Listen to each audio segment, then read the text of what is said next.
ಇಂದಿನ ಕಾಲದಲ್ಲಿ ಯಾರೋ ಎಫ್ಐಆರ್ ಮಾಡಲು ಕೂಡ ಜುಗಾಡ್ಬೇಕಾಗುತ್ತೆ. ಆದರೆ ನೀನು ನಿನ್ ಜಾತಿಯ ನಾಯಕರ ಬಳಿ ಹೋಗಿದ್ರೆ ನಿನ್ನ ಕೆಲಸ ತುಂಬಾ ಸುಲಭವಾಗುತ್ತೆ. ಸ್ವಲ್ಪ ಹಿಸಾಬು ಕಿತಾಬು ನೋಡುತ್ತಾರೆ, ನಿನ್ನ ಕೆಲಸ ಮಾಡಿಕೊಡುತ್ತಾನೆ. ಈ ಸಿಸ್ಟಮ್ ಕೆಟ್ಟಿರೋದರಿಂದ ಅಸಹ್ಯಕ ಜನರನ್ನು ಮತ ಹಾಕಲು ಜೋರಾಡಿ ಪ್ರೇರೇಪಿಸುತ್ತಾರೆ ಮತ್ತು ಇವರು ಯಾವತ್ತಿಗೂ ಸಿಸ್ಟಮ್ ಬಲವಾಗಬಾರದು ಅಂತ ಮನದಲ್ಲಿಟ್ಟುಕೊಳ್ಳುತ್ತಾರೆ. ನೀನು ಚೆನ್ನಾಗಿ ಗಮನಿಸಿದ್ರೆ ಪ್ರತಿಯೊಂದು ನಾಯಕ ಅದೇ ಮಾತು ಹೇಳ್ತಾನೆ, ಸಿಸ್ಟಮ್ ಸರಿಯಲ್ಲ, ಸಿಸ್ಟಮ್ನಲ್ಲಿ ಇವು ದೋಷಗಳಿವೆ, ನಾನು ನಿನ್ನನ್ನು ಈ ಸಿಸ್ಟಮ್ನಿಂದ ರಕ್ಷಿಸ್ತೇನೆ, ಬಡವರ ಹಕ್ಕಿಗಾಗಿ ಹೋರಾಡುತ್ತೇನೆ. ಹೋರಾಡುತ್ತಾ ಆತನೇ ಶ್ರೀಮಂತನಾಗುತ್ತಾನೆ. ಗೆಲ್ಲೋ ಒಂದು ಸೂಪರ್ ಹಿಟ್ ಫಾರ್ಮುಲಾ ಇದೆ. ಒಂದು ಪ್ರದೇಶ ಆಯ್ಕೆ ಮಾಡು, ಅದರ ಜಾತಿ ಗಣನೆ ಮಾಡಿ, ಯಾವ ಜಾತಿ ಬಹುಮತದಲ್ಲಿದೆಯೋ ಅದರ ರಾಬಿನ್ ಹುಡ್ ಟೈಪ್ ಇಲ್ಲವೇ ಬಾಹುಬಲಿ ಟೈಪ್ನ ನಾಯಕರನ್ನು ನಿಲ್ಲಿಸೋಣ. ಸಿಸ್ಟಮ್ ಕೆಲಸ ಮಾಡುತ್ತಿಲ್ಲ ಅಂದ್ರೆ ಅದು ಕೆಲಸ ನೀನು ಮಾಡುತ್ತಾ ಪ್ರಾರಂಭಿಸು. ಜನರು ನಿನಗೆ ಮತ ಹಾಕುತ್ತಾರೆ.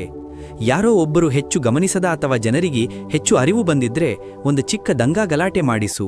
ಆಗ ಜನರಿಗೆ ದಿಕ್ಕೇ ತಿಳಿಯದೆ ಆಗ ಅವರು ಅವನಿಗೆ ಮತ ಹಾಕ್ತಾರೆ.